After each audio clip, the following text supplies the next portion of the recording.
मंडी रे पड़ी धान 11 दिन हम आसुना मिलर अस्थायी टेन्ट तले पड़ी रही हजार हजार धान बस्ता। केन्द्रापड़ा जिला आली ब्लॉक रे देखा मिली किसी एभली घटना। नुआगाँ प्राथमिक कृषि समवाय समिति रे गत 10 तारिख रु मंडी उद्घाटन सरी भी एपर्यंत धान उठिनी। 253 जन चाषी धान देवा लगी टोकेन पाइछन्ति, हेले 11 दिन हम आसुना मिलर। तुरंत मंडी धान न उठिले आंदोलन को जोरदार कराजिबो बोली चाषी माने चेतावनी देथिले।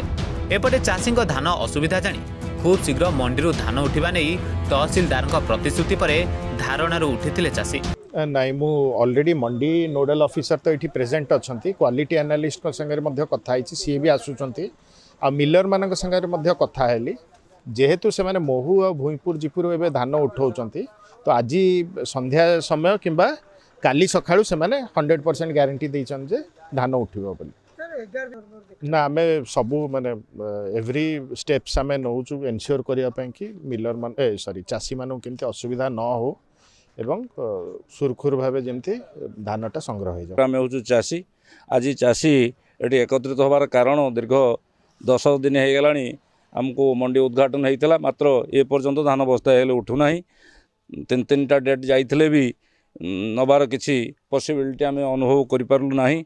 विभिन्न तांकर ऑफिसर मान को जनइबार मध्य फल किसी मिलला नाही। सेही पई चाषी माने आज एकाठी हेइछु एवं आज की से माने डेट करथिले जे आज डेट रो तो धान जीवो बोली किंतु ए पर्यंत मिलनकर देखा साक्षात नाही ना। एठी ए पर्यंत गोदाम घर सरकार तरफ बा समवाय समिति तरफ होई नाही।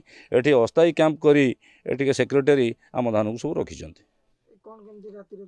रात्रि जगुआल दायित्व धान रोचे आम धान पहुँचे दी सारा पर दायित्व से आम दाबी कर शीघ्र आमर धान जो मान टोकन आसी 268 प्राय से धान तुरंत नबार व्यवस्था सरकार करत।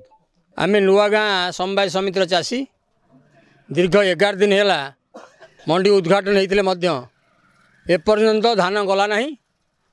प्राय 5-6टा डेट अतिक्रांत है किंतु 100 रु ऊर्ध्व चाषी डेट आसी गला किंतु धान एपर्यंत गला ना।